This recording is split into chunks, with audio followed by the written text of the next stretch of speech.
Honorable Speaker, sir, I would like to know from the Honorable Minister how many new airlines are going to take to the skies.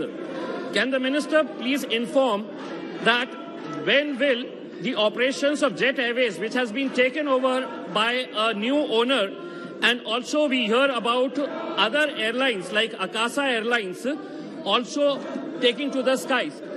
Also, SpiceJet, which was operating from Aurangabad, they shut down its operations. And one more important thing, when these airlines stop operations, they stop giving benefits to their employees. Just for an example, the answer that I have been received for an unstarred question number 2059, which was slated a few days back.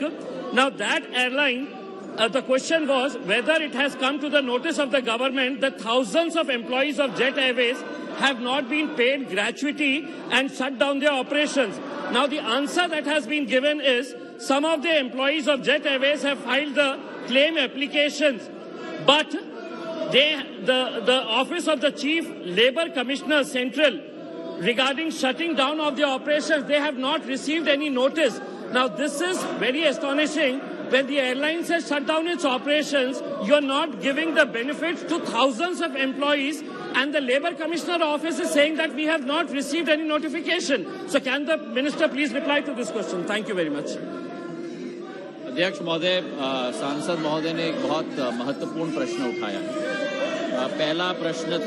पहला भाग था कि कितने airlines हमारे देश में नवीन airlines खुल रही हैं, और मुझे खुशी है अध्यक्ष महोदय आपके द्वारा सदन को सूचित करते हुए कि पहली बार 20 साल बाद इस वर्ष 2 नए एयरलाइंस की शुरुआत भारत में हो रही है।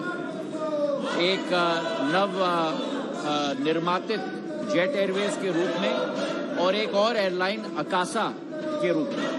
दोनों की कैपेसिटी शॉर्ट हॉल फ्लाइट्स के लिए विस्तृत तरीके से बढ़ेगी, इसका हमें पूरा विश्वास है, और ये एक ऐतिहासिक क्षण है भारत के नागर विमानन क्षेत्र में। इसी के साथ उड़ान योजना के तहत अध्यक्ष महोदय, जो प्रधानमंत्री जी की सोच और विचारधारा थी कि उड़े देश का आम नागरिक हवाई चप्पल पहनने वाला भी हवाई सफर कर पाए, उस उड़ान योजना के तहत 11 नई एयरलाइंस की शुरुआत हुई है, जिनमें से 3 नए स्टार्टअप एयरलाइन।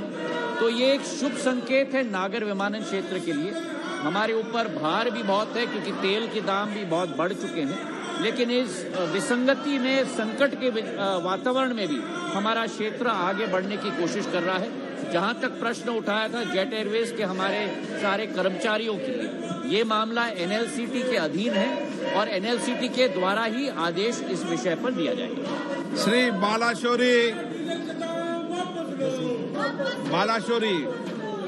Speaker sir,